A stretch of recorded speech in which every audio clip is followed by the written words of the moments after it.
Hey guys, I just want to chime in on this whole thing that's been going on that I've been seeing. There's so much conflict in churches now over things like, this King James lonely thing that I saw. Brother Fundie and Brother Whitefield were fighting all the time, and I don't understand that. When I'm talking to my kids, the kids that I pastor, or youth pastor, I always try to, make sure that they can understand what I'm saying, even if it requires dumbing down everything that I'm trying to convey. And, I'm already talking at the level I understand, so I have to make sure that, they understand even that much. So I think that the real controversy here is not whether or not it's some sort of deep thinking bias that these people are talking about, this manuscript or that one. All that stuff is just confusing. The point is, the problem with the King James only movement is really King James English is hard. I mean, I'm dealing with teenagers and college students, and the King James Version is a 12th grade reading level. And to think that, especially, I can't ask my 12th grade and up, Wednesday night class to be able to read a 12th grade reading level translation. They need to be able to read something that's more on the level that they easily comprehend things. They don't look to the Bible to think. So, that's why I always recommend that they pick something that they can actually understand. And then, Dr. Whitefield there, he recommended the English Standard Version. And I must say, as much as I respect him and respect the videos that he makes, because they use words that are certainly beyond my weight, mental capacity, I can't really get behind the English Standard because, once again, it uses large words like propitiation and things like that. Same thing with the New King James, and even some people told me that the New Revised Standard was going to be easy to read, but then I looked at it and it still had big words in it. I'll just say, my personal testimony, because one of the things I believe in is getting together a bunch of teenagers and having them talk about their testimony. So I'm going to do that with you. My testimony is that I first joined First United Mega Church when I was 7, and they were using at that time the NIV, and I was a big fan of the NIV for some years until they put out the TNIV, and that's the one that I started using after that, and I like that one a lot better because it had a T, and they used this cool font that made it look hip. But since then, I've realized that many of my, many of the kids that I instruct really have trouble reading the TNIV. I mean, that thing has like a middle school reading level, and I'm dealing with high school and college students, and that's just a bit much for them.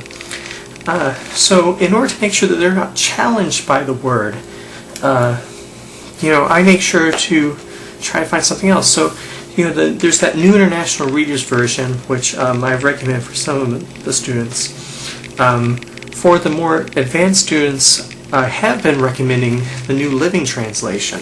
But it seems like every single time they revise that translation, it becomes more and more difficult to read, because it's shifting more towards what they call formal equivalence, which is where they try to make it actually read like the original text, where you can actually see what the original authors were saying as close as possible, when really we need to just get the gist. I don't think whenever we read the book of Hebrews, we actually need to be able to understand what it's talking about on a deeper level.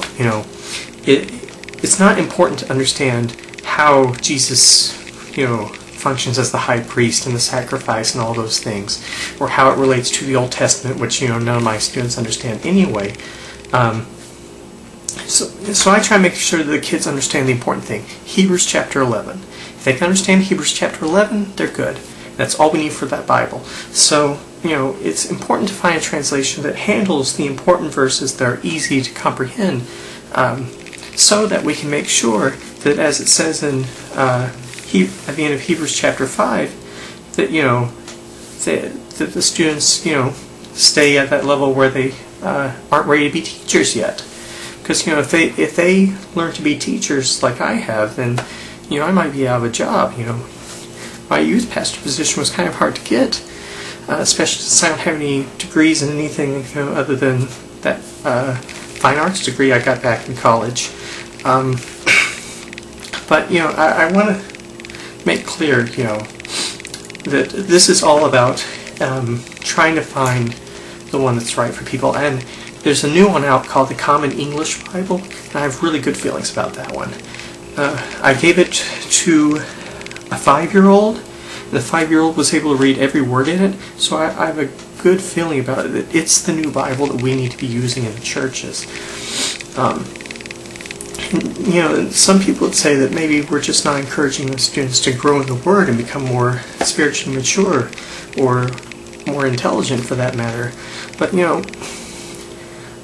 isn't it really about just feelings? I mean, isn't that what we're really trying to accomplish here, is have a bunch of good feelings? I want us to be able to open up the Word and feel like we're being told that everything's okay and we don't need to think about it. We just need to listen to, our pastor and, wear our Christian t-shirts. And I think that's really the message that Jesus was trying to convey. It kind of gets lost, though, in these harder to read translations that come from the King James Version. And I remember that there was this time that there was this Muslim who wanted to confront me and try to convert me to his religion, and I was like, I don't know anything about it, so I can't really debate you with it. That's not my specialty. I'm just good at indoctrinating young people with a superficial teaching of the scriptures.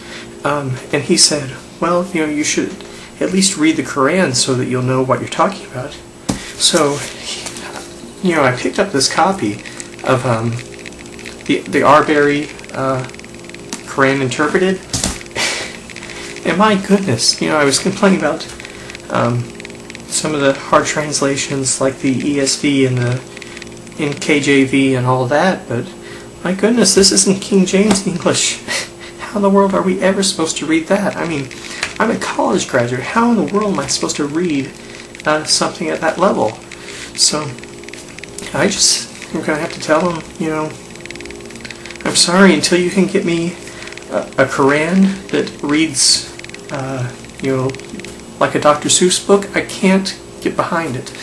And that's the same way I feel about these translation issues. So, with all respect to Brother Fundie, I feel like he's a true brother, but I want to say that if he thinks that the future of the church is going to be stuck in the realm of the past, where we use words that require thought and understanding and study, well then he just doesn't understand where the Christian faith is right now. And I can only pray for him, as I'm also praying that the Republican Party, wins the next election. So I'm hoping that I've clarified things for you, and with all respect to the two brothers who made the first two videos, I have to say that, you both used words I didn't understand. And I hope that my words have made some sense in response to what you said. But bless you both, and peace out.